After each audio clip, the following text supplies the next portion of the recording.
Sorry about the late start. I was trying to get stuff squared away here so we could have highlights and stuff to look into. Okay, it's another round of Red Clay here, presented by our friends at, as always, Kaiser Permanente. Thanks for dropping in. This show, we're going to catch up with Mike Petite, the head coach at Callaway. That's going to be toward the end, and we'll find out about boys and girls programs right now with Callaway and how things are going with him at this point of the season. We've got your rankings. We got highlights. We got schedules.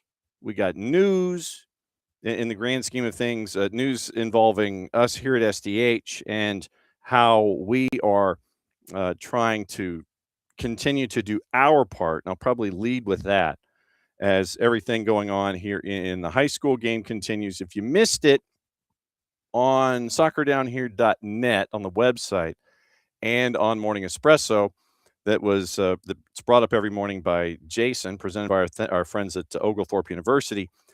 Really cool thing happened yesterday, and it was the overarching announcement of our partnership with the Georgia Student Finance Commission supporting student athletes around the state. And if you missed it, it's a new partnership with gafutures.org. We're going to support high school coverage. Obviously, we do it already, but supporting coverage across the state, helping student athletes and families prepare for their paths around graduation. So let me bring up the font once again, and it is at gafutures.org. That's where you can get all your information.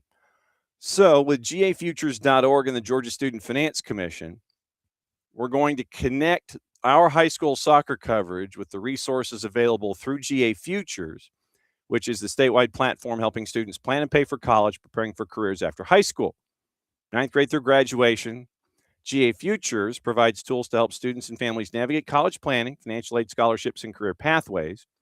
Families can create an account and explore the possibilities there at gafutures.org.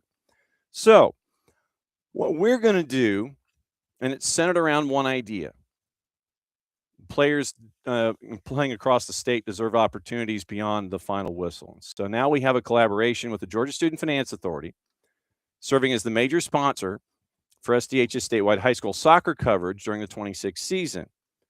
Presenting sponsor of the Georgia Call-Up, and you've seen that probably on social media, mostly, mainly, throw those two words together and you end up with mainly. Mostly or mainly on Instagram and our social media platforms and at soccerdownhere.net. It's a recurring feature highlighting high school soccer players across the state deserving recognition and exposure to college programs. Think of it like, for those of you that watch the GPB high school football coverage, and what we would do during recruiting season is Matt Stewart and myself and those of us at Georgia Public, we came up with the feature of Make That Kid an Offer. And it has to do with those student athletes that, for whatever reason, they're too whatever, and all these adjectives are in quotes, small, they don't have the range or what have you. They might be geographically challenged where they kind of fall into a geographic black hole and they're not being showcased because they're too far away from a media center to get focus. And yes, Huddle and the online promotional platforms are there, but sometimes you just have student athletes that, for whatever reason, they just fall between the cracks when it comes to coverage. You know, they might be getting looked at by a group of 5 or group of 4 instead of getting power 4 looks, because of the way things are these days with name, image, and likeness and National Signing Day being different. You have all the trickle-down effects. And for whatever reason, the student athletes, they're not getting the looks that they should be getting, period, or the looks that their coaches and everyone else around them feel that they should be getting from higher levels. So what we've done is, with the Georgia Call-Up, that's kind of like our Make That Kid an Offer. And so it's a chance for us to showcase student athletes around the state, regardless of classification. Like I said, might be a little geographically challenged. And it's a chance for us to be able to share that info on our social media platforms to help the process out. And so with the Georgia Call Up, we've started to do that, and we've done that with we've started to roll that out with student athletes. Fish Muncie-Ac, I think, was our first at Jeff Davis, and so on. Appling County has a recent one, and so we're rolling them out that way. Spotlighting standout student athletes, helping them connect with the next level, reinforcing the importance of academic preparation along athletic success. And so this isn't just something that is strictly athletic based. It is athletics, yes, but it is also academics, extracurriculars, involvement in the community, all of those things wrapped up into one. And how these student athletes are flourishing using the AAA formula, if you want to put it that way. So families, coaches, communities, you've got the opportunity to nominate players who deserve to be seen. And so the Georgia Student Finance Commission and gafutures.org, they're going to be a supporting sponsor of our broadcast season, continuing to expand our coverage of high school soccer across the state.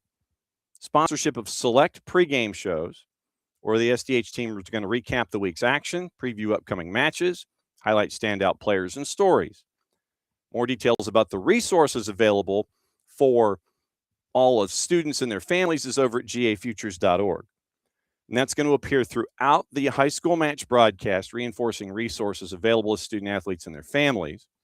And so beyond match coverage, so when the season's over, our opportunity to help out is not just going to stop there.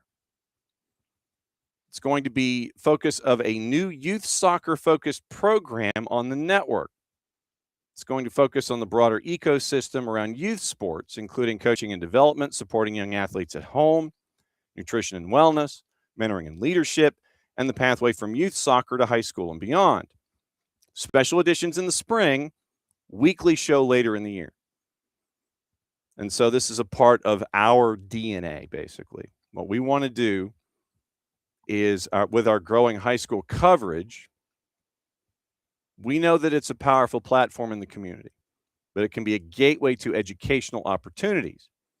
And so now our work with the Georgia Student Finance Commission wants to make sure that players and families involved in the sport of soccer have access to the tools that can turn what they're doing on the field and in the classroom and with extracurriculars into career and academic success. So that's a big thing for us at GA Futures and with our future with gafutures.org. So very, very cool stuff that we're doing with the Georgia Student Finance Commission, and looking forward to that relationship as it continues to grow across the board. So that's, I guess, technically that would be, I guess, opening kickoff for us here today on Red Clay, is our relationship with the Georgia Student Finance Commission, gafutures.org.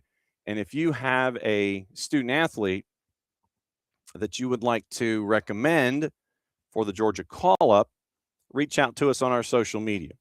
Like, friend us, let us know, shoot us a DM, shoot us an email, soccerdownhere@gmail.com. All those different places that you can do it. Let us know about what's going on in your particular part of the state, particular part of the state of Georgia, how we can get the word out on a couple of different fronts about student athletes that are playing the sport of soccer that deserve looks to be ready for the next level. So that's where we are with the Georgia Student Finance Commission and our friends. More information, obviously, right there at gafutures.org. So very, very cool stuff there. And we can't thank them enough for helping us out and being a part of everything. So that's the rundown with that. So very, very cool stuff with our friends at gafutures.org. So keep an eye out for that. Like us, friend us on all of our social media. If you've got a student athlete, suggest it to us and let us know. And then we'll follow up with the coaches and programs and things like that. And we'll get it all squared away with you. Okay. All right. So let's get you into what happened last night. Last night on the network, it was our first trip to Greensboro. And it was an opportunity for the boys and the girls games for GMC Prep and LOA. And the girls game had one goal on the board, a game that was fairly back and forth, fairly stretched. And at Tucker Field, it was a goal by Amy Romero from 35 yards out, and it was a 1-0 win, and that was the difference for LOA. So LOA gets the win. They go to 3-5. This is a non-region game, so it was a chance once again to get ready for all the activity that you're going to be facing down the stretch. And so 1-0 for the girls' side on the Amy Romero from 35 challenges the keeper and saw some space. Keeper was off her line a little bit. Romero saw from about 35 that she was going to give it a shot, had enough weight on the ball to get it between the keeper and the goal line, goes through the keeper's mitts and goes in the back of the net, and that would be the only goal of the match. 1-0 at 30-11, and that was match number 1 at Tucker Field. Okay, that gets us to the boys' game. And so what happened in the boys' game, what happened was this. It was one of the crazier games of the year. And you had GMC Prep scoring twice in the first half. Cardi with his 12th at 9:16, I think, if I've got my numbers right, and if I can read my own handwriting. So Thomas Cardi gets his 12th at 9:16, 1-0.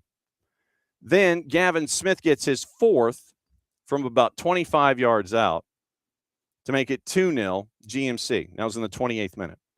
So that sets us up for a crazy second half. And here's the abridged version of the second half. And you can go back and listen to the archived games themselves over at soccerdownhere.net. But here is the second half highlights in somewhat abridged form, but it's worth it because of the crazy. Last night, Tucker Field, Greensboro, LOA, GMC Prep, boys side, second half. GMC goes into the second 40 with a 2-0 lead. Here's what happened from there. And over the top once again, Wells is waiting for it. He waited too long. Inestrosa is going to put it in, and we're tied at 2. Hayden Wells was waiting to the edge of the 18 so he could pick it up. Defenders were going back. Hayden Wells was standing pat at the edge of the 18, and it looks like Jake Cantrell is trying to say that, as one of the captains, that at 16:14 of the second half, that Inestrosa was offside. He was having a discussion with the near side ref, and the rest of the world was trying to go on and continue playing while Cantrell was going to have the conversation, maintaining that Inestrosa was offside. But Wells was waiting at the edge of his 18. Defenders were coming back, trying to shield so the ball could get to Wells and he could grab it at the edge of the 18. Inestrosa got there first at literally like the 19.5-yard line. Got around Hayden Wells and ends up putting it in the back of the net. And we go from 2-0 to 2-2 with 23 minutes to go. Fantastic imagination that we're seeing from Leo Inestrosa from the Titans this evening. Now up the left-hand side. In transition, Tommy Cardi cuts it in, edge of the 18, tries to get around the defender. Does not. The defenders themselves for LOA clatter into one another.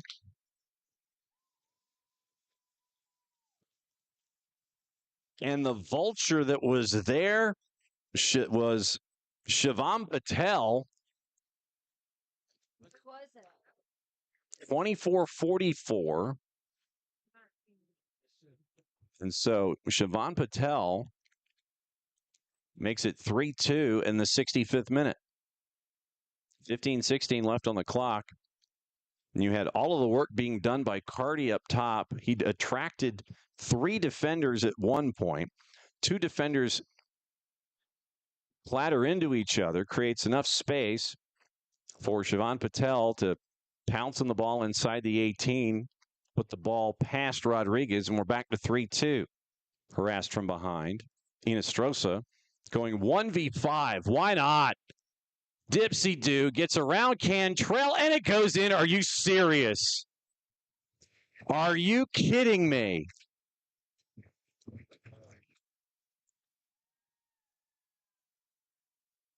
.30:02 of the second half, and Inestrosa, I mean, you got like Lindsey Vaughn, Franz Klammer, the Mayer brothers, Leo Inestrosa. some of the most giant slalom moves I've seen. He goes 1v5 basically and puts it past Hayden Wells, and we're tied at 3. So you're tied at 3. So it goes from 2-0, goals by Carty and Gavin Smith, into the second half. Goal by Hinostroza to make it 2-1. Goal by Hinostroza to make it 2-2. Sivan Patel makes it 3-2 in the 65th minute. 5 minutes later, technically 6. Really, it is literally at like 70:02, just as you get into the 71st minute. Hinostroza with that 1v5 moment puts it in the net at 3-3. Nothing is resolved after 80 minutes. So then we go to the shootout. And since it's non-region, you go to shootout. It's an option. And so non-region play, you can either end at a tie, go to a shootout. Most coaches opt for shootouts because that way they can sit there and see how their team will respond in these kinds of situations going into playoffs and things like that. So 3-3 after 80. We go into the shootout. Here's your rundown of what happened in the shootout. We're not going to play the whole thing because it would be like 20 minutes. LOA misses their first 2 rounds. GMC Prep makes their first 2. LOA makes their next 2. GMC misses their next 2. Both teams convert in the 5th. 6th and 7th, both teams convert. So we are now in the 8th frame of the shootout. And we are tied 5-5 going into the 8th frame. So through 7 frames, we're tied at 5. After GMC Prep had a 2-0 lead. Then they missed their next 2. LOA makes their next 2 after missing their first 2. So 3-3 after 5. We go 6th and 7th, they're in. 5-5 after 7. Now we go to the 8th frame, and we go for a while. Once again, this was us last night. And I think the way that this is working is that Tyler Mayer didn't need to show his card. The refs are just writing the numbers down in order as they show up. Carty, edge of the 18. Rodriguez guessed right. Too much speed on it, so Carty goes under Rodriguez. Bottom of the 8th. Austin Dell. So now Austin Dell v. Hayden Wells. Write the number down. And so Dell. Wells clapping hands. Dell runs up to it. Gets it past Hayden Wells. Wells had his hands to it. Too much on it. And we're going to the 9th. You're not going to video this, Amanda? Landon Ultramari is now top of the 9th. And a night full of why not. We're at the why not stage. Ref writes down Landon-O's number. Writes down the top of the 9th. Landon Ultramari, he's ready to go. He's been ready. I don't know if the referee's hand is frozen or not. Trying to write down that Landon-O is ready to go. So Landon Ultramari, top of the 9th. Walks outside, runs up to it, and puts it in. Rodriguez guessed to his left. Ultramari went to the right. Goes over and gives a big bear hug to Hayden Wells. In the bottom of the 9th frame. And it's going to be Landon McNeil. So Landon McNeil walking up with purpose, going against Hayden Wells. Here, bottom of the 9th. Everybody has made now since the 5th frame. Run up from the edge of the 18. Skip step up and over the crossbar, and that will do it. 9 frames, and you end up with a shootout. Getting the win was GMC Prep in the 9th frame. So you had a game that goes 2-0 GMC Prep, tied at 2. 3-2 GMC Prep, tied at 3. Leo Hinostroza, the hat trick for LOA in this one. goes to the shootout, goes to the 9th frame before you end up with a decider. And so it's a non-region win for GMC Prep and a fantastic contest. A lot of graduation in the offseason, in the past season, but for Lake Oconee Academy, they've got 10 sophomores. They have 10 10th graders on this roster. And so Tyler Mayer being able to catch up with him last week, and here on Red Clay, one of our OGs, to be able to see where his club is in a non-region game against a team like Dustin Jeanette and GMC Prep. You see they are now at their 9th win of the year. And so GMC Prep gets a big win. And they make their way back to Milledgeville after the match, and they get to just keep right on rolling. So it was a split night at Tucker Field. We can't, once again, thanks to both GMC Prep and to Lake Oconee Academy for helping us out and be as smart as we were on the broadcast. So thanks to both of them for helping us out with that broadcast. Once again, our next broadcast, like I said, we're always efforting flex games, but our next broadcast on the schedule, Friday night, Dalton at Cedartown, 5 o'clock, 7 o'clock. We'll be at Doc Ayers for that one. So that was a fun night with both of these teams, both sides, and that was, once again, our first trip to Greensboro, and it was great to be out there and catch up with everybody for a really cool venue. Really, really cool venue, the way that Tucker Field is laid out in that bowl there on campus. But once again, single A game, really important in Class A D2, two programs that looking to make deep runs come the postseason, and looking forward to seeing where they go here in 2026. Okay, going to catch up with Coach Pettit coming up in about 15 minutes. Let's get you into the schedule for today and let you know what is going on in and around the state of Georgia. And let's see. So Max Preps live scoreboard. So let's see if we have a big day today. Only 19 matches on the girls' side today. Starting off at 4:30, it is Monroe and Cairo. That one's kicking off at 4:30 this afternoon.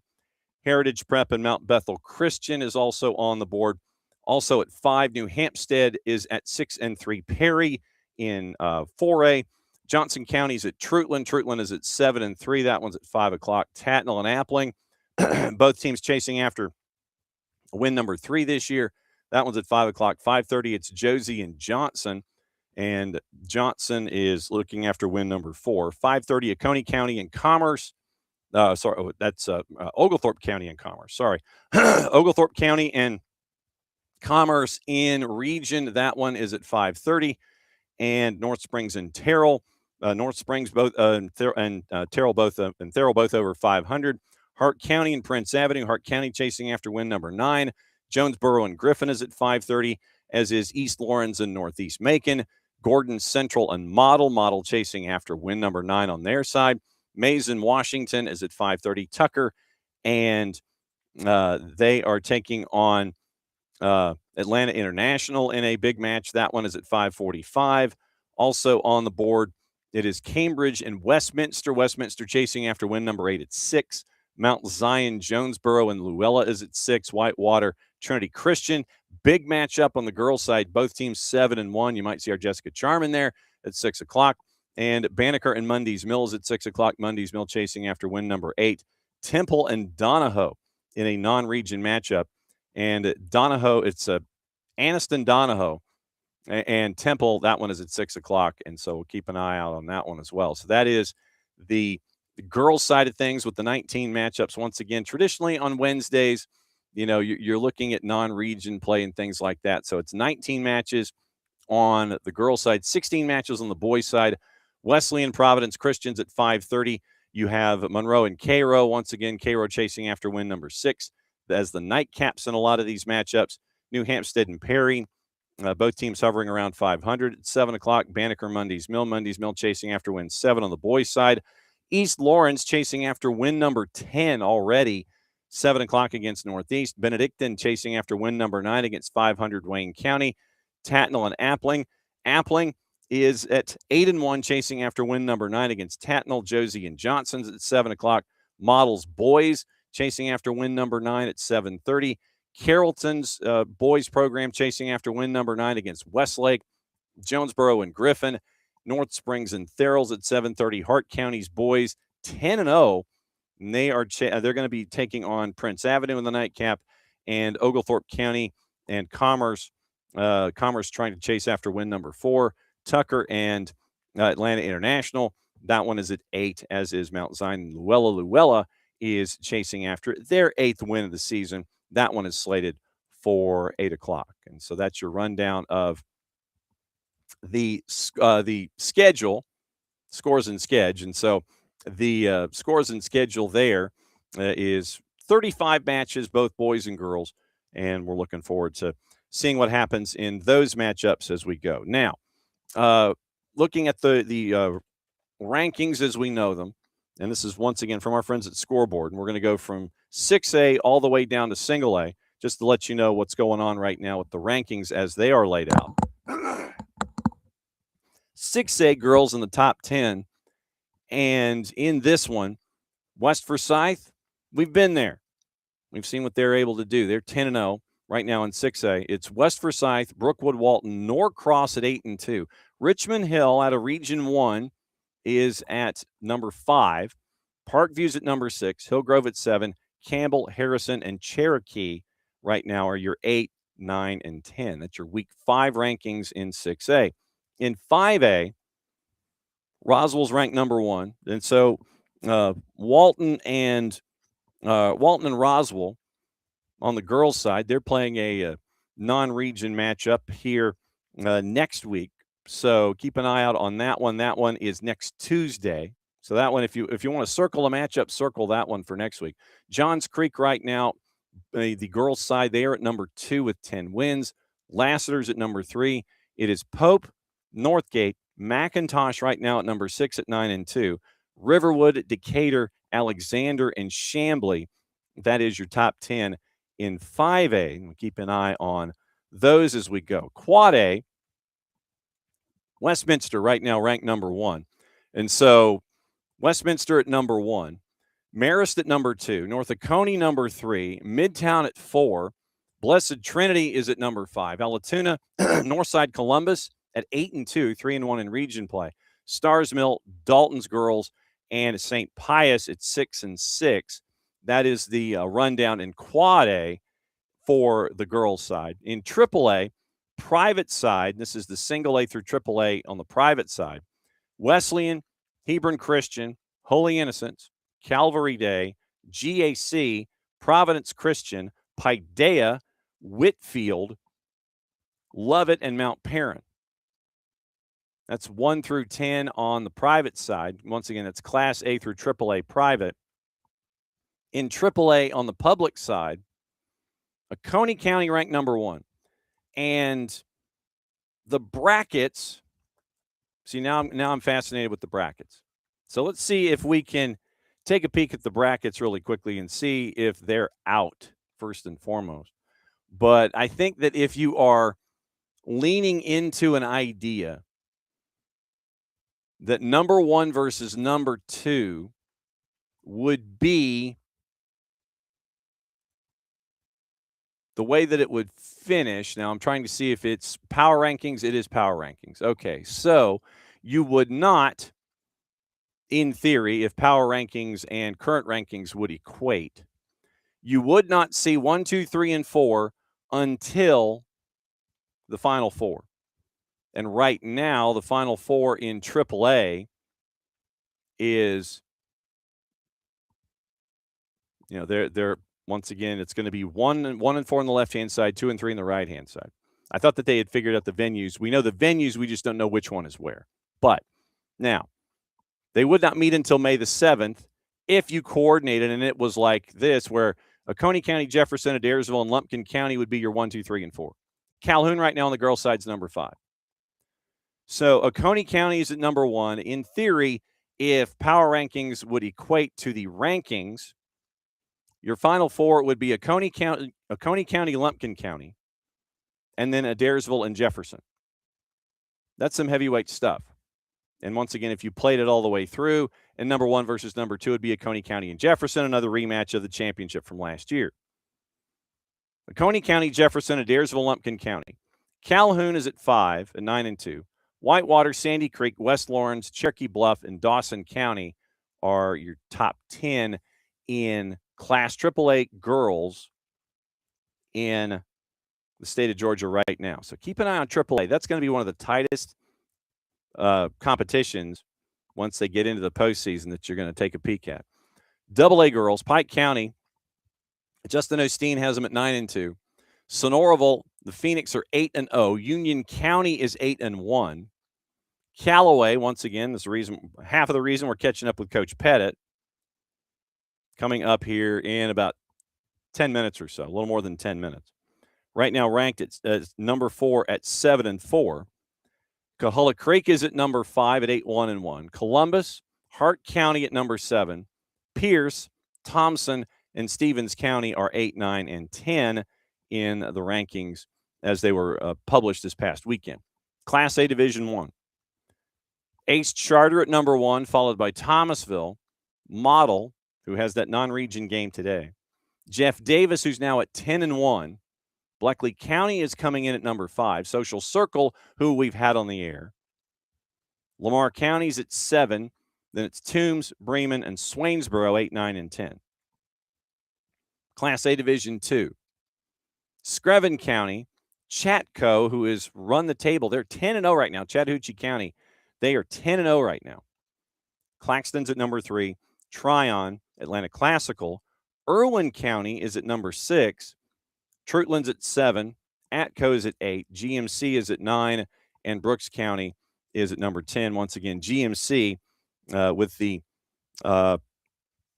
activity that was on the network last night going up against LOA. And so keep an eye on Class A Division 2. Screven, 10 wins. Chatco, 10 wins. Not used to seeing Chatco at 10 wins at this point of the season.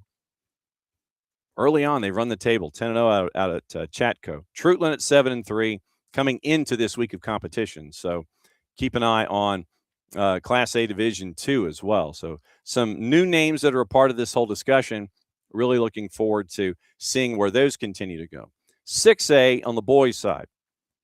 Meadow Creek is 10-1. We got to get the skinny and find out what's going on at Meadow Creek. Lambert is number 2. Peachtree Ridge at number 3. Archer at 4. Duluth.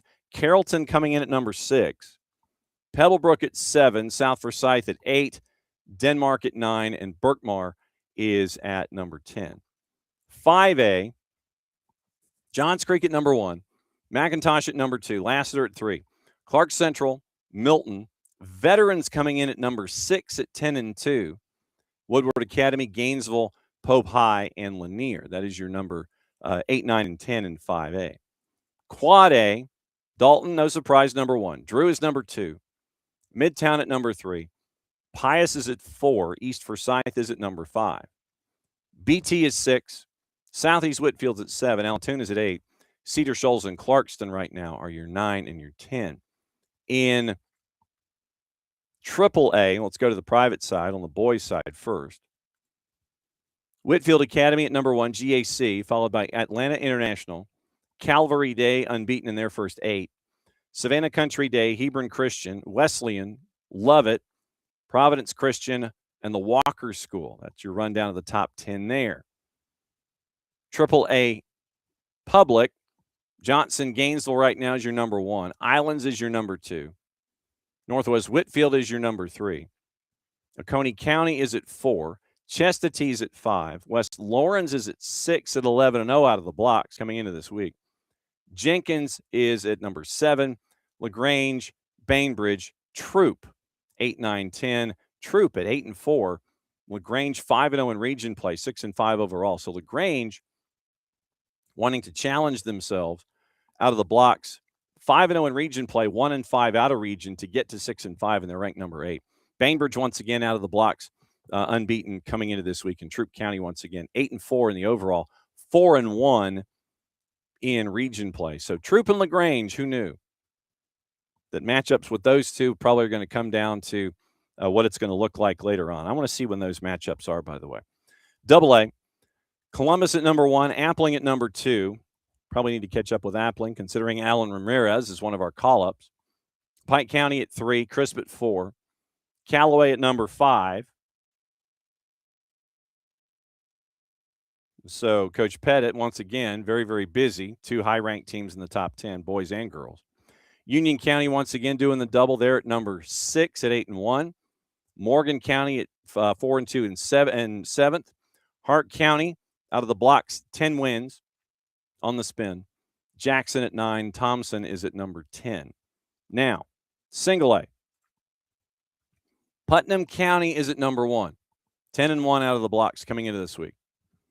Model, Jasper County. Jeff Davis is at number 4 for Brian Lawson. Thomasville's at number 5. Armurchie is at 6. Bremen, Swainsboro, East Lawrence, and Toombs County on the boys' side is your number 10. So these are week 5 rankings as we go. Class A Division 2. GMC Prep, once again, with the Coach Jeanette. Seeing them last night get the big win number 10 for them. Dooley County is at 12-2. Atco on the boys' side, number 3. Now, you look at these week 5 rankings. Boys' side, Class A Division 2. And once again, this is when you look at the brackets themselves, Class A Division 2. And it is areas. It is not regions. It is areas. So we can kind of extrapolate a little bit and go, ooh, this is going to be tough. Okay, so if we extrapolate here, I'm going to run through the rankings first, and I want to see if we can extrapolate Class A Division 2. GMC is at 9-2. Dooley County's got 12 wins. Atco, Traditional Power, they're 9-1. Brooks County, once again, not a whole lot of non-region games. They're at number 4. Lake Oconee Academy's boys, once again, they are now 4-5 with the loss last night. Metter is number 6. Portal at 7. Washington Wilkes, Atlanta Classical, and Lincoln County. So that's your rundown of Class A Division 2. So if we were to extrapolate and go, let's say top 5. GMC Dooley, Atco, Brooks, and Lake Oconee Academy. We need to determine the geography of GHSA area designations, John, not designation. Designations. Let's see. GHSA area designations, boys soccer. Let's workshop this here for a second. So, soccer areas. Okay. So, soccer areas for 24 through 26. So, this is the last year of this the area setup. So, Area 1, and this is in Division 2.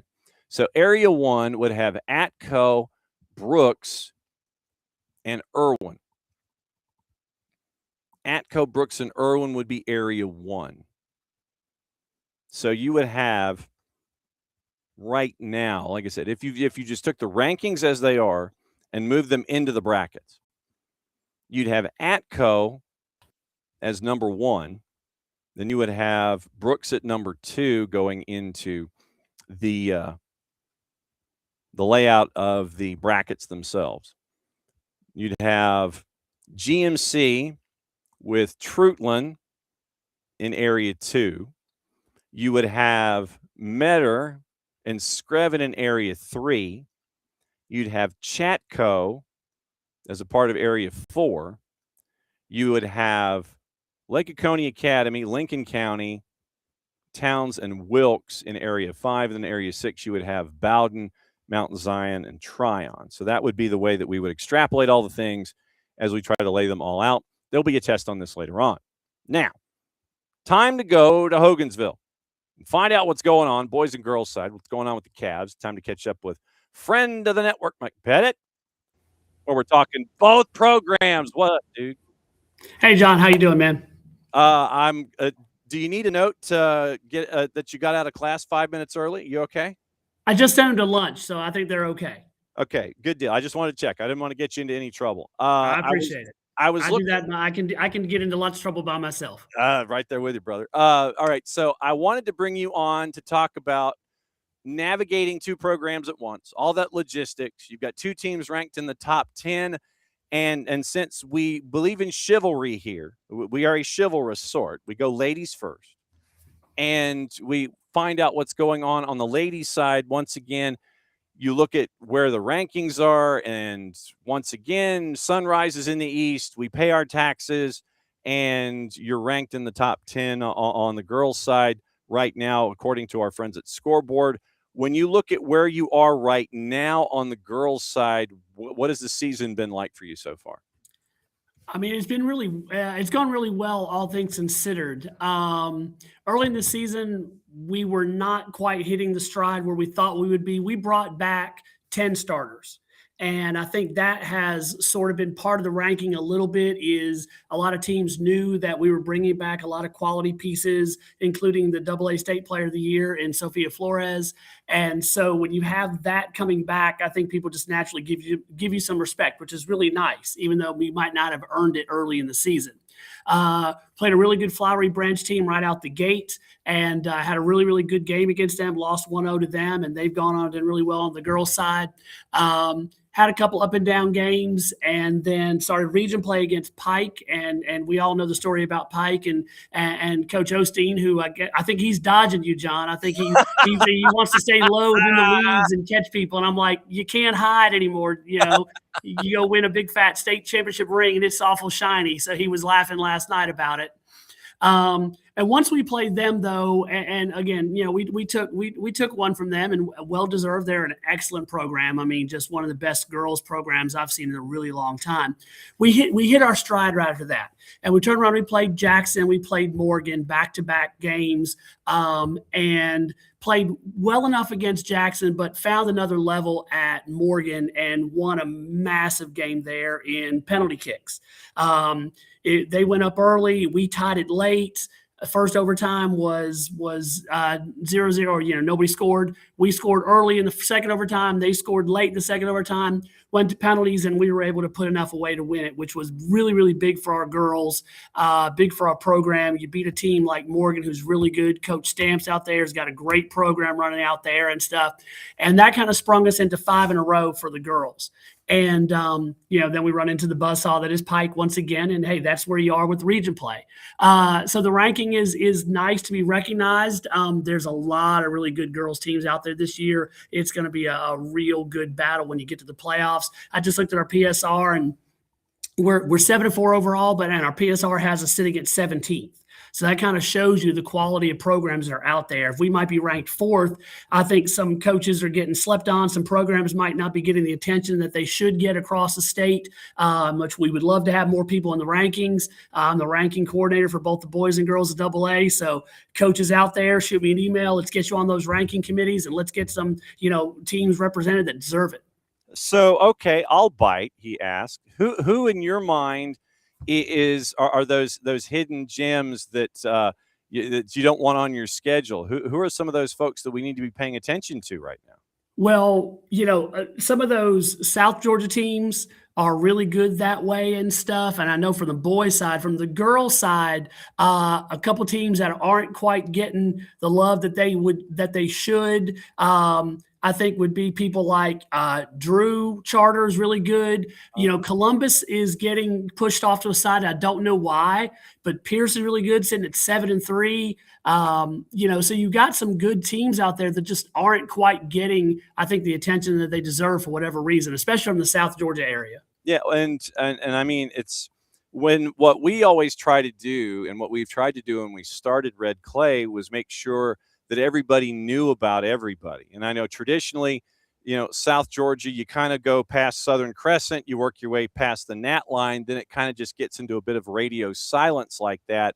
Yeah. And you know, you'll sit there and you'll see these teams from South Georgia, regardless of classification. You'll see, you know, a Richmond Hill come up and they'll bite somebody in 6A. You know, you'll see these Region 1 teams, these Region 2 teams in the traditional high school football FOOTBALL rankings. And then they'll come up and bite folks in soccer, and you sit there and you're scratching your head, but you're sitting there going, no, you don't understand.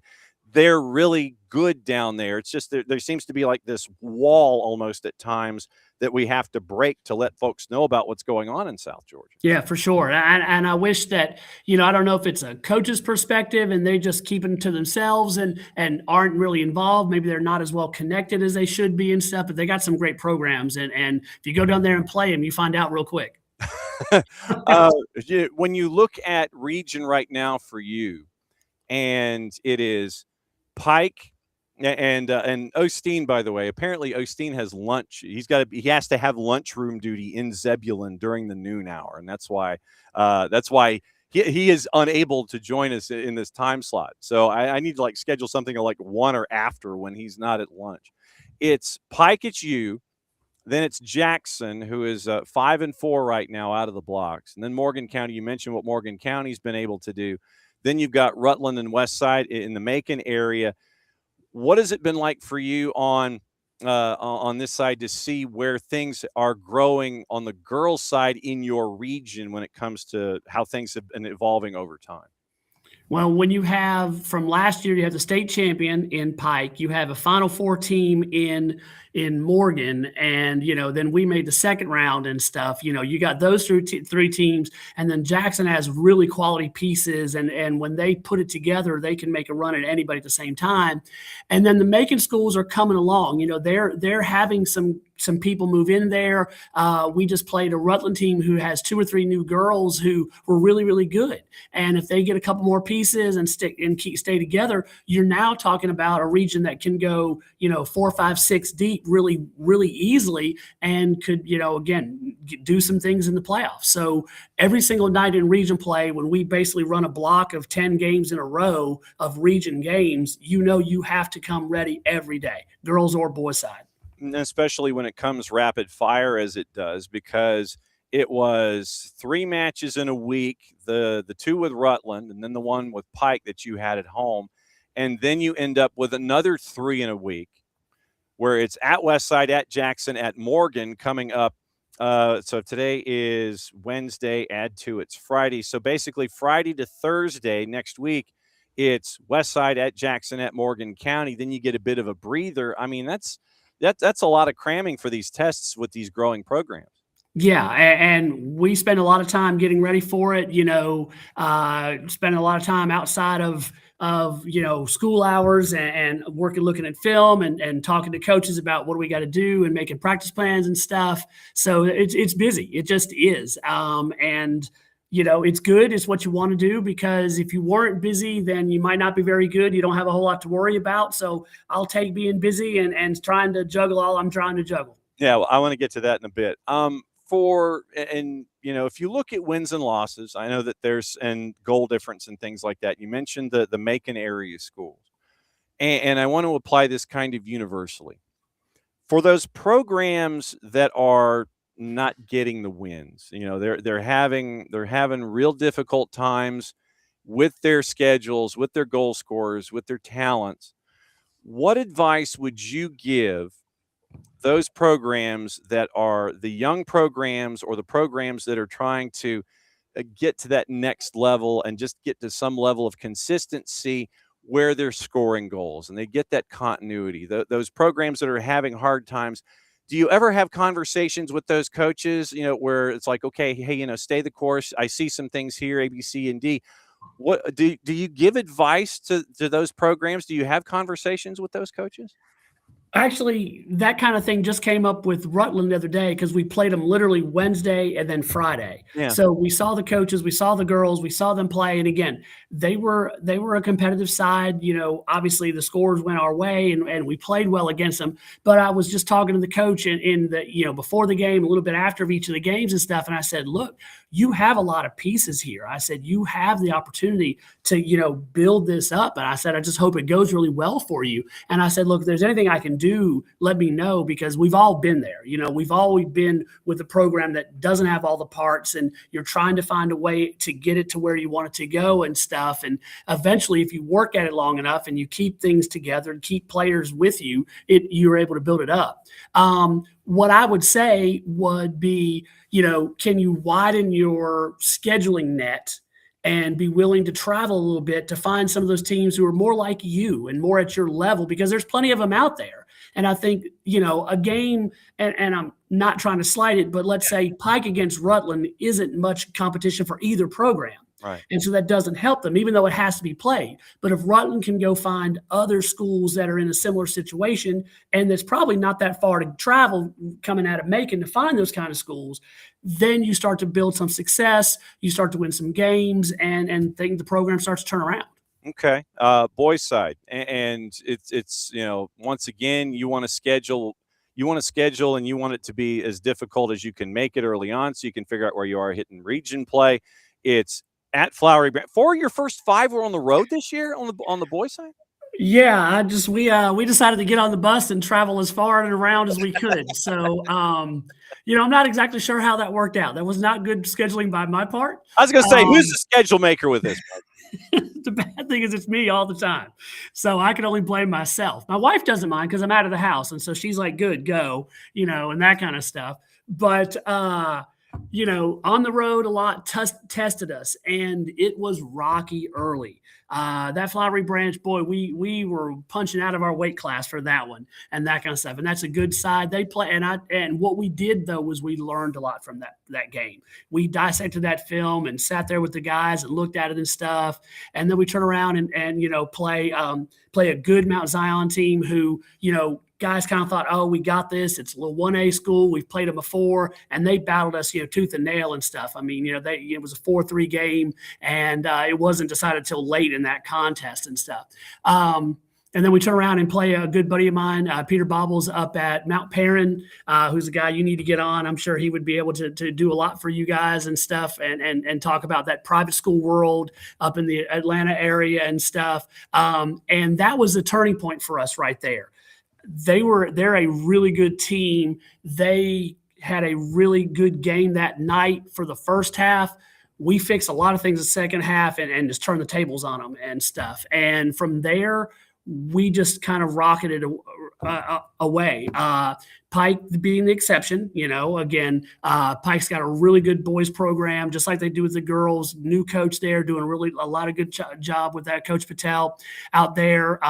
So, they're being, coached up and playing really well. But outside of those games, and even the Pike game, we made literally 2 mistakes, and we were punished for both of them. And we could not find the opportunity to get at them. Last night, different story. But anyway, so we started with that Mount Perrin game, and we had a run of just really quality play. And what we discovered is if we will be disciplined and you do your job and the guy beside you does his job, and we trust him to do ours, and I'm trusting, the guy to do mine, me to do mine, it goes really well. That did not happen for us last night. But leading up to it against Morgan, against Jackson, against Mount Perrin, those kinds of games, we did those things and we played really, really well. So that was big for us. And we learned a lot early part of that season, which was sort of the goal. I mean, it sort of worked out. Yep. And then on the boys' side, it is once again Friday at Westside. Then it's Jackson at Jackson next week. Then Morgan County back to your place. And then you get the gap week after that. What do you do in that gap week? I mean, obviously you hit a marker, you get to kind of hit the reset button a little bit before you get to those last couple of matches in the stretch run. But in between 326 and 4-6 on the calendar, 30 days has September, April, June, and November. All the rest have 31. So that's like 10 days from Morgan County to Westside at your place there in Hogansville. How do you navigate that, for the stretch run? What do you do to make sure that you're as sharp as you can be coming back? Sleep, that would help, because there's not a heck of a lot of that going on right now. Right there just be able to take some time and go back and look at some maybe patterns that we've developed, look at some film on our own and say, hey, here's where we're getting exploited. Here's where we're not doing what we should be doing. And this is a pattern that we see.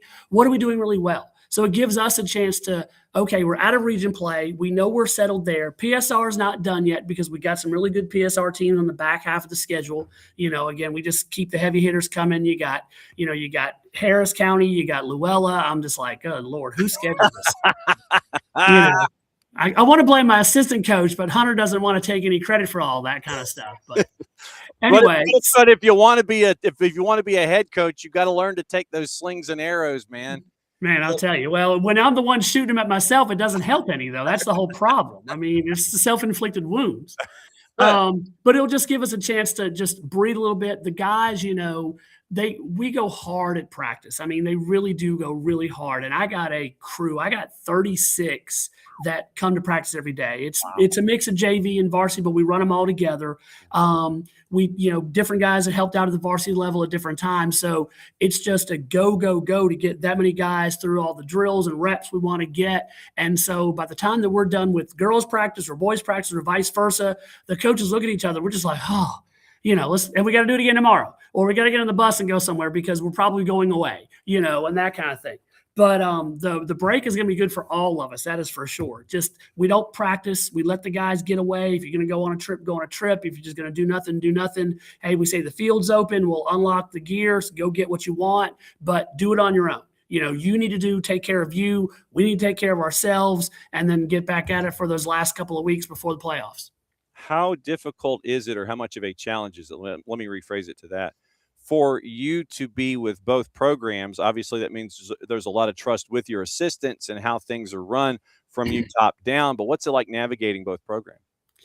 Again, you count on your assistants to just knock that out every day. So what we do is we go to practices and they have some overlap. Mm-hmm. So we have one group that goes early and they go from like 3:30 to 5:30. And we have one group that goes late and they go 4:30 to 6:30. I start with the early group and stay with them the whole time. My assistant for, let's say the girls are early this week. So my assistant for the boys, Hunter Lee, comes in and he starts boys at 4:30. I transition from 5:30 over to the boys and finish up with them. And then the next week, my other, the girls' assistant will start the late practice and all that kind of stuff. So I stay with the first team, the whole practice, and then transition to the second team at the end of their practice for the last hour and 15 and stuff.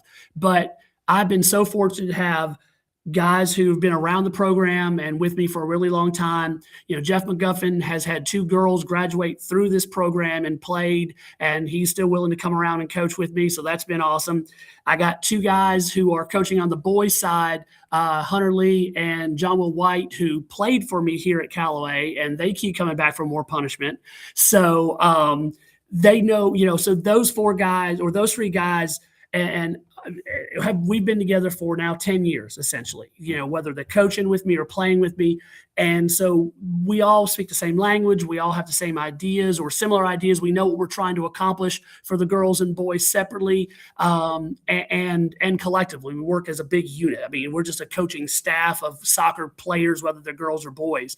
And they take so much off of me. I can sit there and say, hey, what do you want to do for practice today on the text? And in 5 minutes, I'm getting – we're going to do this drill, this drill, this drill. I mean, they're just banging things out. And all I do is kind of compile a plan and say, here you go. I just printed them out just a minute ago. Here they are, ready to go, literally on my printer just now. And so that helps so much. And then, the support at home, my wife is great. She allows me to go run and be everywhere I need to be. Like tonight, we got a middle school game at home. So I had a game last night. I got middle school tonight, middle school tomorrow, varsity away Friday. I'll say, I'll see you Saturday. I come in and she's like, hey, go do what you got to do for the kids. Go do what you got to do for the program. And she's the ultimate, coach's wife who gets it, loves sports herself and that kind of thing. And just, really supportive. So couldn't do it without that group for sure. No doubt about it. And that's why I always have the fat head of the boss here in the office. Absolutely. Definitely the boss for sure. Everybody knows about it. Mike, it's always great to catch up with you, my friend, and great to have 2 teams in the top 10. Do not be a stranger. You can crash here at any time, and we'll rock and roll, and we'll keep an eye on what's going on down there in Hogansville. Thanks for dropping. Hey, love doing it. Thanks so much. I appreciate all you do for high school soccer around the state, and all you do for soccer in general. It is so awesome to see it and be part of it. So thank you so much. And anytime, I'm here for you, man. Be good, my friend. We'll see you soon.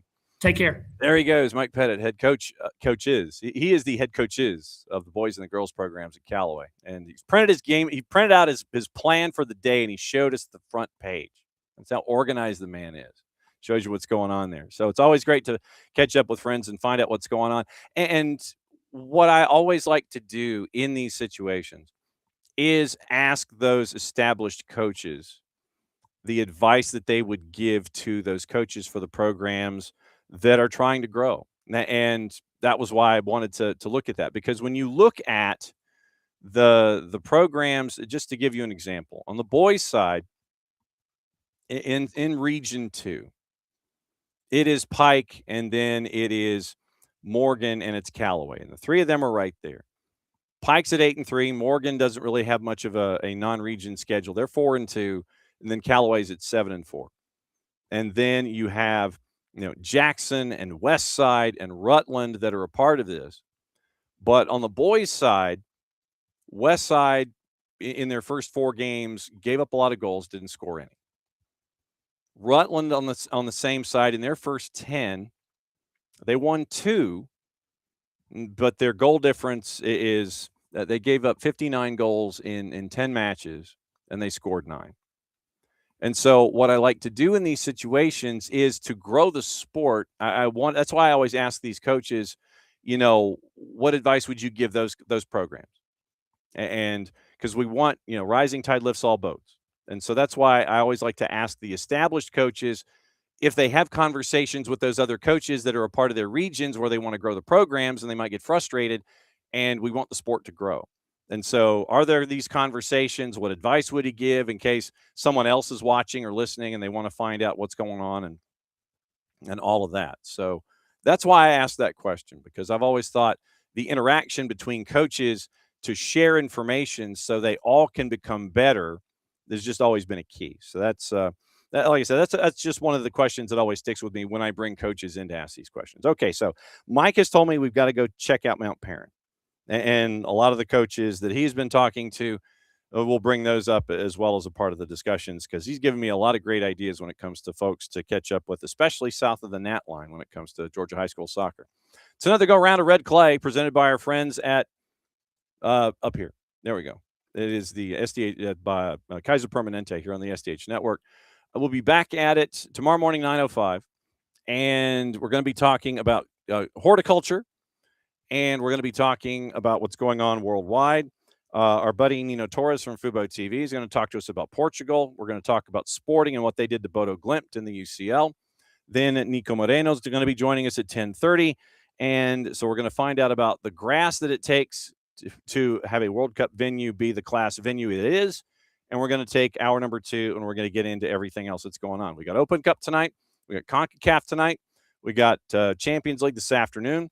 Plenty to get into. We'll get into that tomorrow morning at SDH AM, kicking off at 9:05 Eastern time across the network. Looks like Mike Gramajo from Wesh TV in Orlando is going to be joining us on Friday morning to break down everything going on after the dismissal of Oscar Pareja, and Martin Perelman now is going to be the man for the short term.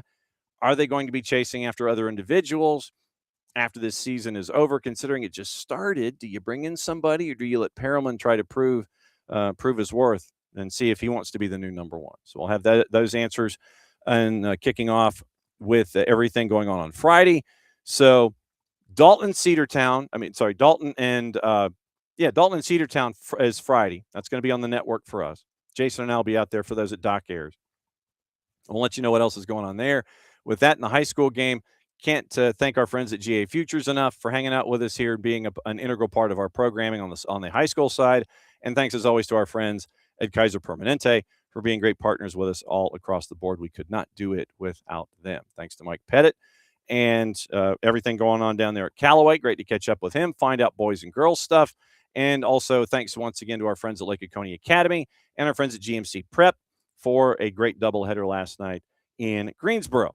That's another go round of the Red Clay Soccer Report presented by our friends at Kaiser Permanente. It is the end of the show. That means we get to do this. Back at it again, 9:05 tomorrow morning for another go round of SDH AM. Mucha platial, play it safe. We'll see you soon.